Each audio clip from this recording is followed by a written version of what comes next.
to Disambiguation. I'm your host, Michael Fawcett. Each week we interview experts in AI, generative AI, and business automation to help business leaders understand how to use these tools for the biggest business impact. In our show today, we look at generative AI in education and its impact on the future of work. I'm joined by Keeley Meetze. Keeley, welcome. Hi, thank you for having me. Could you just tell us a little bit about yourself first before we get started? Sure. I'm the founder and CEO of the Keeley Company, which is a company that focuses on international marketing solutions as well as AI and education integration. And I'm currently a master's student for Psychology, Culture, and Evolution, Master of Science at Brunel University, London. Nice. And welcome from London. I know Thank you've you. only been Thank there you. for a little while, so that's exciting. One of my favorite places. So, all right. Well, so let's get into this a little bit. And there are a couple topics that we're going to talk about, but let's start with education because there's been so much noise around education, particularly in the U.S., but I'm sure everywhere else too. So, from your perspective, what are the practical applications of generative AI and applications in education, and how can it be used to, make the learning experience better? So when I think about practical applications, it's really hard because AI moves really fast. So what I like to say is just the way to know how to use it is just to use it because it's updating all the time. The way we look at it in my company is by using it to expand on knowledge networks. So we know that students learn based on what they already know. And the idea of mastery learning comes from that is when you have gaps in your knowledge, it's really hard to fill those gaps with more knowledge building on those foundations. So what we look at with the Keeley Company is how can we use the AI to assess what our students already know and understand, and then how can we adjust our assignments, again, using AI to address those gaps and more utilize the class time for more effective learning. And that's kind of how we're approaching it with us. But like I said, everything changes so quickly. So there's a lot of it depends on what you teach and what you're trying to do. But I think the most important thing you should ask yourself first is like, what am I trying to do? What is the point of this assignment? And then how can I use AI to do that, the current AI that come out. I know one of the articles I read not long ago was talking about the way you could use AI or use chatbots basically as like individualized tutors for your particular learning. Is that something you've seen? I mean, is that a discussion that you've heard? Yeah. For sure. Yeah. I mean, personalized and individualized learning is one of the great things that AI can do for us. One thing I think people have, when I'm talking about AI also, let me just say I'm talking about large language models usually. So AI can like be a broad thing, but what I focus on is on like ChatGPT, the Bing Chat, Cloud with Anthropic, and Google's AI large language model that came out, Bard. But those things can be used and they have their own knowledge, but at the end of the day, they aren't understanding. They're not intelligent in that way. So to trust the outcome of them is one thing that like people don't really understand is that they hallucinate. Some of them, well, ChatGPT used to not be able to search the internet, but just this past month, they included that and it can scan documents and things now. So that's where I'm like, things are always moving. But yeah, being able to develop new analogies, develop new examples about things that maybe the teacher doesn't have knowledge about, but the student has a lot of that foundational knowledge about is one of the main ways that I think I advocate is the best way to use it. Yeah, that makes sense. There's so many things that students like in this day and age, like, for example, I know nothing about anime. I'm not an anime person, but there are some people who are really involved in anime. And if you could give them an example from anime, something that they know a lot about to explain a concept that maybe they wouldn't understand in another context, I think that's an amazing way for these large language models to be used. That makes sense. So put it in the context of whatever that student's area of expertise and knowledge or likes and dislikes, I guess, anyway. Yeah, that exactly. That makes sense. And I think that's strong. That's a really strong thing. I like what you said about like that student's individual knowledge and expertise, because I think that's one thing that can get really lost in traditional education is just like treating every student, to do one task or train one different way. When what's great about humans and what's great about individuals is that we all have our own niche and we all have our own expertise. And the way that we can foster and build on that with our students is by making our class concepts applicable to things that they're interested in and the things that they're going to do. So I Mm. think that the large language models can really help facilitate that learning. Yeah, I mean, it seems like that is almost a way to go out of this kind of industrial model that we've had, especially in the U.S. around education. We sort of took it to the lowest common denominator and teach across rather than teaching down into the areas of expertise and knowledge.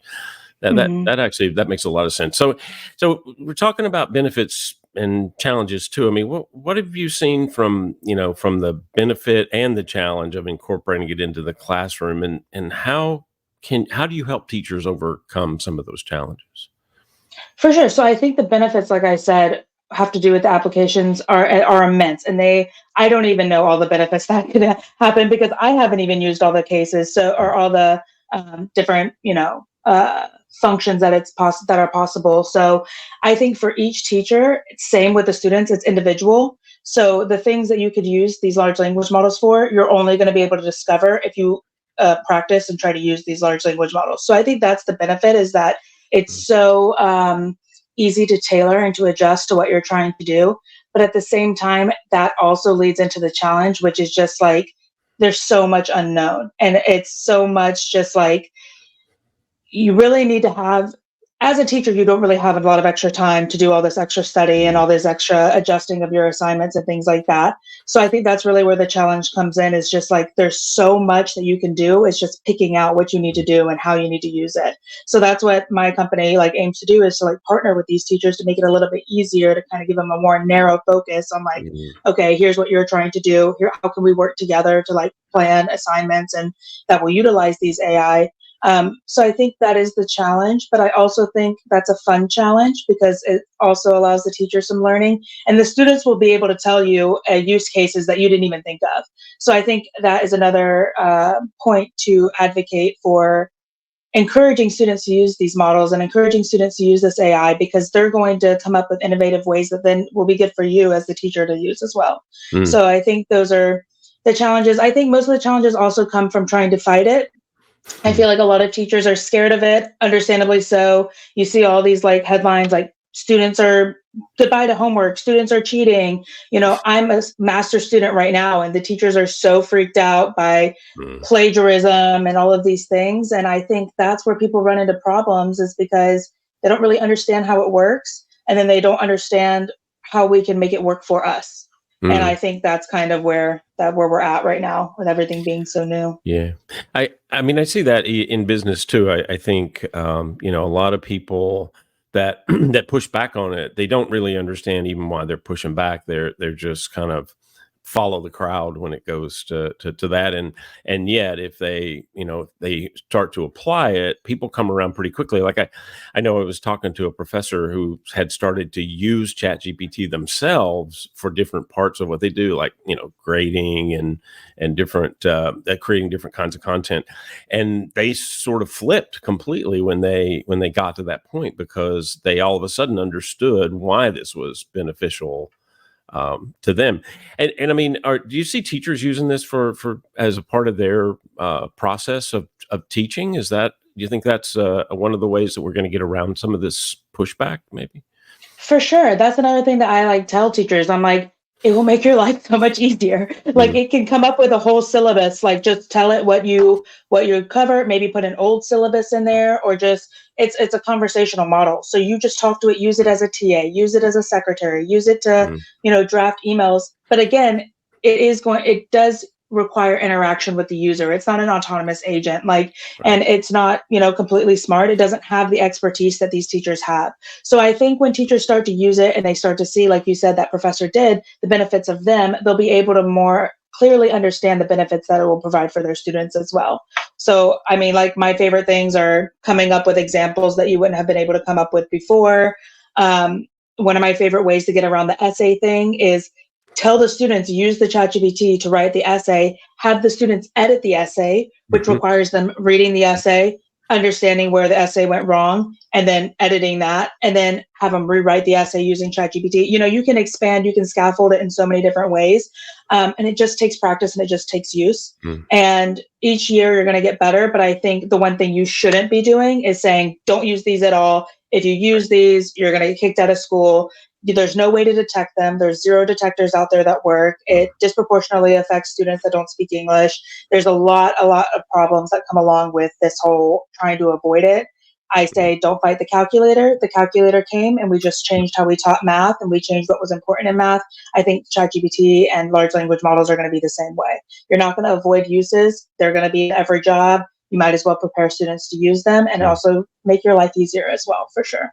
Yeah, that makes sense. I mean, I know, as a writer myself, sometimes staring at a blank page, it's just hard, right? So, but if you can use a chat bot, GPT, whichever large language model you choose, just to give you a draft start, even an outline, right? I mean, just something to start working with sometimes can accelerate your learning and your research into whatever it is you're trying to do. So that actually, I mean, I think that's great advice.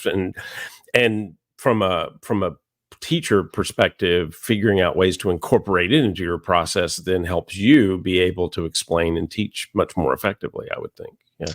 Exactly. And I think teachers will be surprised at what this thing can do. Like, I remember the first time I used ChatGPT 3, I don't even think it was 3.5 back in January. I remember just being like, every single day, and it's not going to be perfect. Like you said, like you can have it help you brainstorm, but nothing at the end of the day is going to be like the product that you can come up with. You're the expert.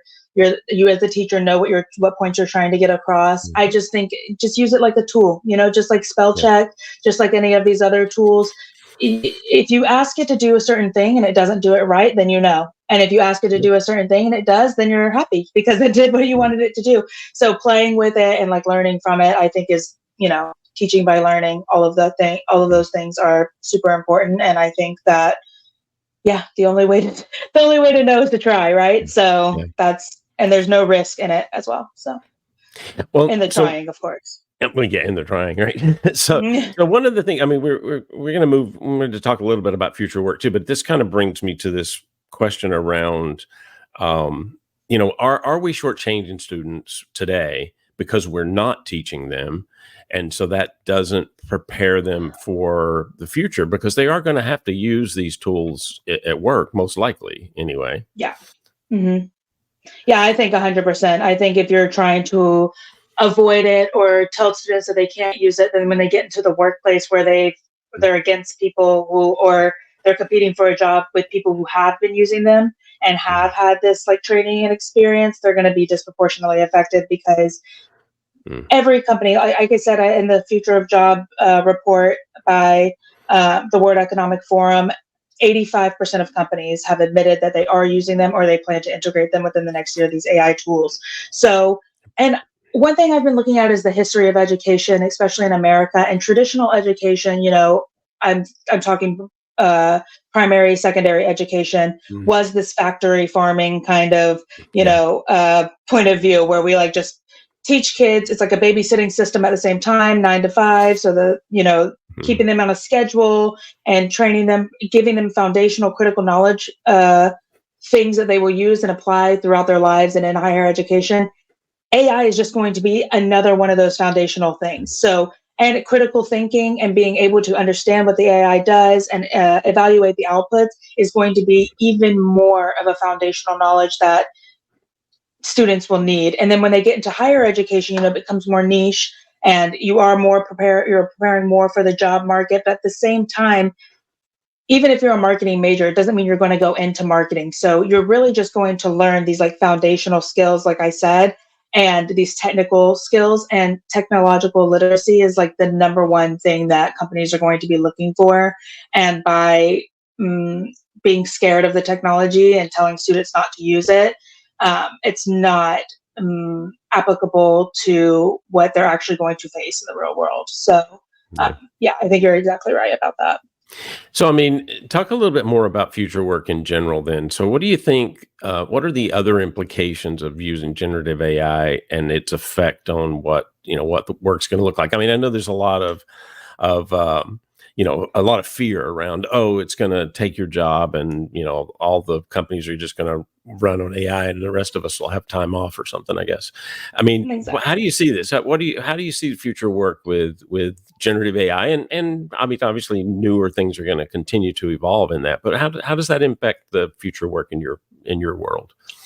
So that was the first thing I was going to say, is that don't be scared that it's going to take all the jobs, because there will be a net creation of jobs. It's just jobs are going to look a little bit different. Yeah. And honestly, what these AIs can do is going to probably, hopefully, take away some of the boring parts of our jobs, a lot of the secretarial work. And even, I mean, people are like, oh, technology is taking over, it's going to change all of these things. But, even today, like most jobs use Excel, like most, white collar jobs are using Excel or like spreadsheets, and they're analyzing data that way. So that's what this AI does, is a lot of that data analyzation.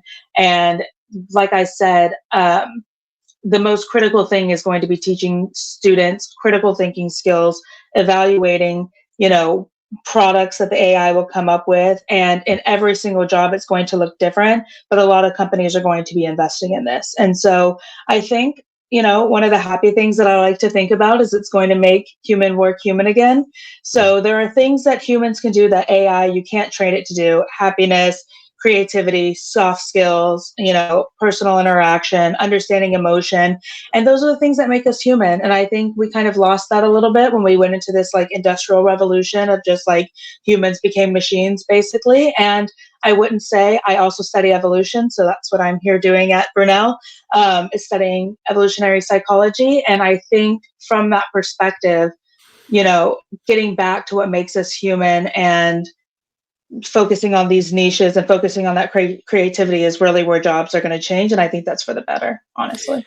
Yeah, I like that. I like the idea of, and have used the term quite a bit, human machine collaboration. I think that makes a lot of sense to me, because it is a collaboration. It's an augmentation of what you can do.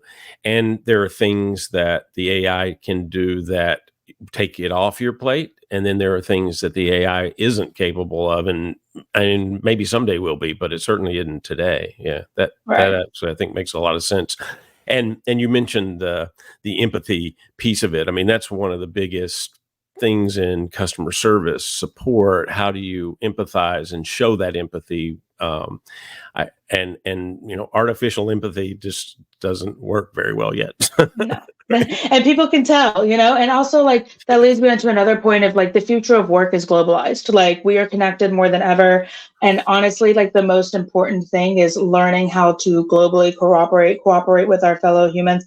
And I actually had an interesting conversation with some of my cohort the other day where they were saying, we were talking about something else, but the need for global cooperation and the need for understanding, each other and different people from different cultures, Mm. people that look different from you. And one of the guys said something funny. He was like, we need a common enemy that isn't human. We need aliens. And I was like, that's such a boy brain thing. Like, that's something I never thought of before in my life. But I think that, not saying that AI will be this alien that humanity needs to come up against, hopefully. But I do think that seeing these machines as something that can help us and also show us the value of uniting and working with other humans, I think will be another uh, positive outcome that comes from this, hopefully, if we do Mm. it right.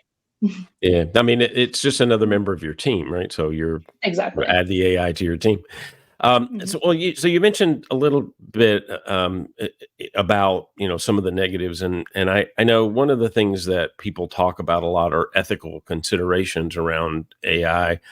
So Mhm. what do you think? What ethical considerations should we take into account when we're using generative AI in education, and also just in the workplace in general? So, one of the main things that I've read about ethical considerations, the main one is that, when you have software developed by and created by a team, it's going to reflect the biases of that team, because it has human interaction and humans have bias. So I think in the same way that you kind of have to monitor student work for maybe some uneducated or ignorant biases, you might have to do the same with the AI output. So I don't think much will change there.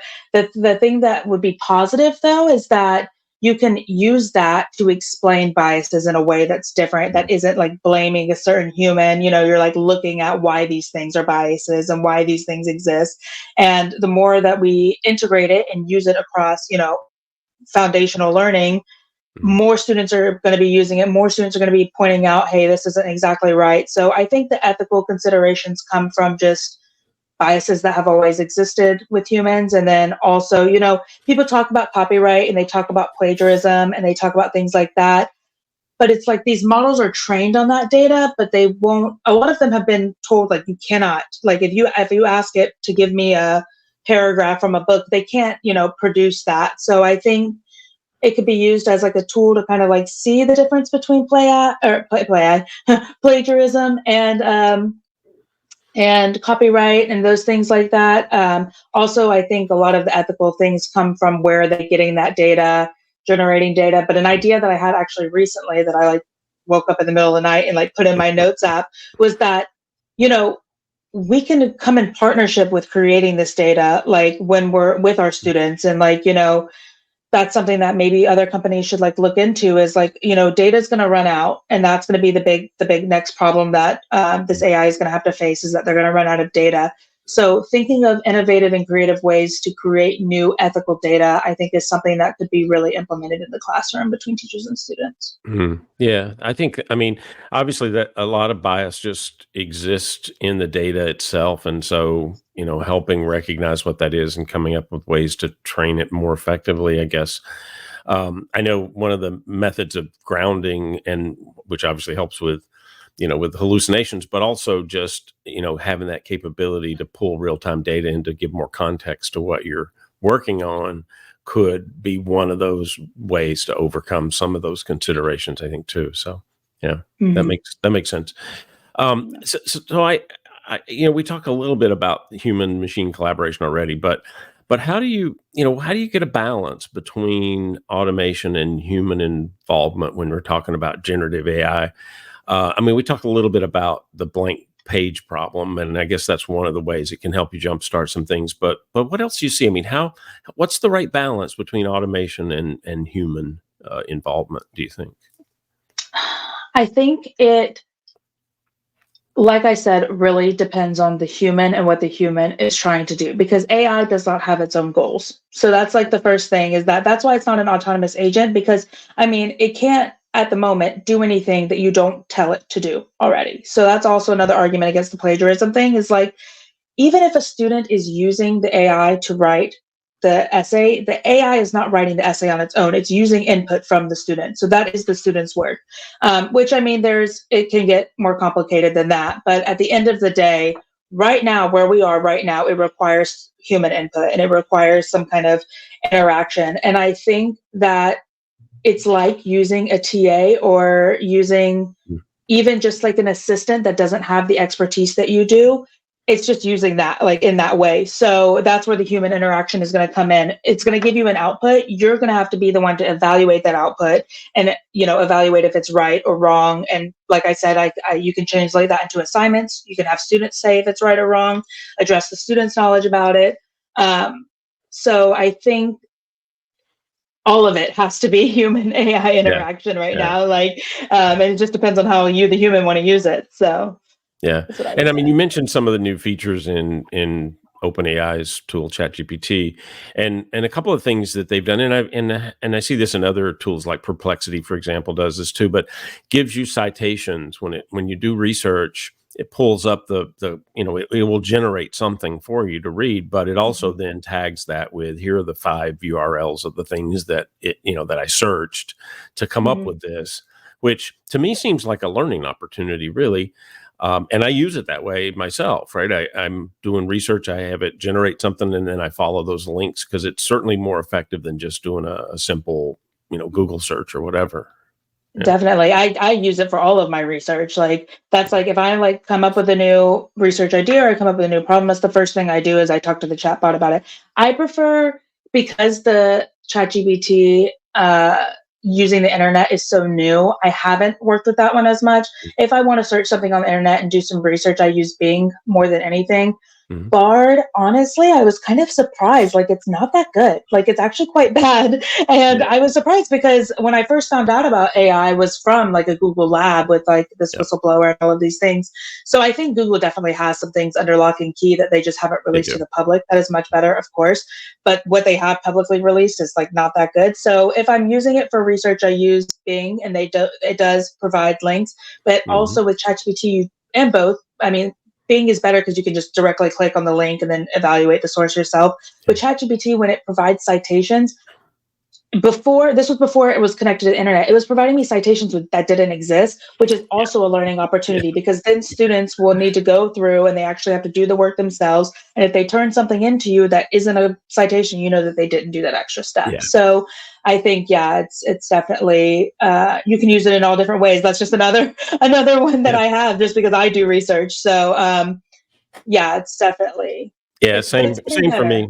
And I think the having the real time connection, so you can actually it does ground the model much more effectively, and you're starting to see Yeah. that in more and more kinds of applications. And like I use Perplexity a lot now because of the same Hmm. thing. It has a mode where it basically it uses RAG, retrieval augmented generation, so that it can ground itself and give more context, which I think is good. And I've noticed that in ChatGPT now that it has live internet connection. I mean, it had it in the plugins, but you had to do it manually, which was kind of Right. tricky, I think, unless you knew that, Yeah. right? But yeah, but Hmm. now at least it does have that available, and it's much easier to use. So And also, I think it's better for students because, like, I remember when I was like an early researcher, when I was a student, and the teacher told me, okay, here's your first research project, go find some good sources. And even if they gave a lesson on how to find sources, it's like I stare at my computer and I'm like, I don't even know where to start. At least this will give students a place to start and will give them sources that are actually valid. And then they can trace and see which sources are actually good for what they're trying to do, if they're valid, what they're trying to do. And that critical thinking, that being able to evaluate is such a important thing that I think a lot of teachers, not teachers, sorry, a lot of education itself has lost a little bit. They're just trying to teach these foundational things like, of course, the foundational math, science, history, English, or whatever. But within those, I feel like a lot of it has kind of lost that, okay, mhm, but why? yeah, So that's one thing I wrote a paper on. It was like this elaborative interrogation using the AI is asking why, getting to this deeper understanding, and then it builds out, like I said, those knowledge networks, and that is yeah. what's applicable. So, I mean, so you have kind of a unique position right now because you've gone back and you're in school, but then you're also working in that market and working with education institutions mhm. to implement this as well. So what advice do you have as a student to students? What advice would you Mhm. give them to figure out this out and how they could learn and apply it better? Same advice I give to teachers, use it.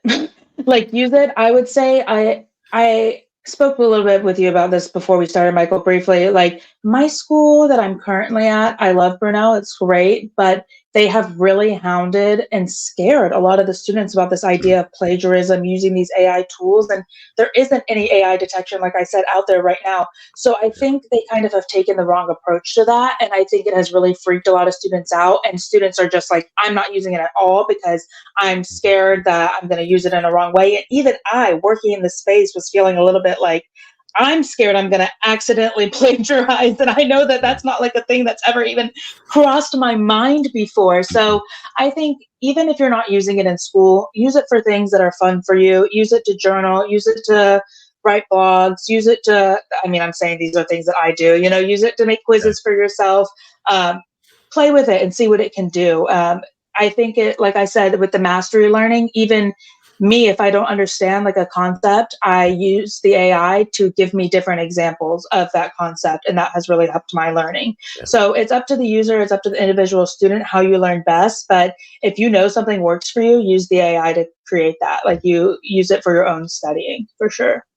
Yeah. I mean, even just from my perspective as a researcher, I use it all the time for exactly that, right? It helps me if I have an idea, then I can get more context around that idea. Then I can, develop that and help that evolve better just by virtue of having that extra amount of information and context around it. So that I think Exactly. makes a lot of sense. Um, well, so that we're out of time. But first of all, thank you for spending the time. I really appreciate it. And Yeah, thank you for having me. it's I think this is a really interesting subject, particularly around how we get students up to the right speed and help them be more productive in their in their career student, but also in their future job, right? Yeah. So one of the things I like to do at the end is just get a recommendation from you. So could you have somebody that's a thought leader, an author, somebody that has influenced you around this subject of generative AI? Yeah, 100% Ethan Mullick and his wife Lilic Mullick. I don't know if I'm saying her name right, but both they are like a power couple of, I would say, the century. They are really focused on pedagogy, which is another word I can't say right. And they're at the Wharton School of Business in Pennsylvania, and they are the pioneers of utilizing AI in education. Ethan has a great blog that I read all the time. Anytime he posts, I have like notifications on my phone. His Twitter is amazing for use cases. Follow him on Twitter. Those two people are the founding fathers, I think, of AI in education. So I would definitely recommend any of their work. They've written some amazing research papers. They have an amazing YouTube Mm, what is it, YouTube, not channel, channel. but series, YouTube series where they talk about integrating AI in education, and they're working on it every single day. So they're at the forefront. So Nice. definitely those two. They're Great. amazing. Yeah, that's great. Thanks. I really Mhm. appreciate it. And Yeah. again, thank you for joining. I appreciate you taking time out of your extremely busy schedule as both a student and an executive. So that's I wear many hats. It's true. exactly. Oh, thank you. Thank you. And that's the show for this week. Thank you all for joining. Remember to hit that subscribe button. And for more on AI and other software research reports and posts, check out the arionresearch.com/blog and /research reports. And don't forget to join us next week. I'm Michael Fawcett, and this is the Disambiguation Podcast.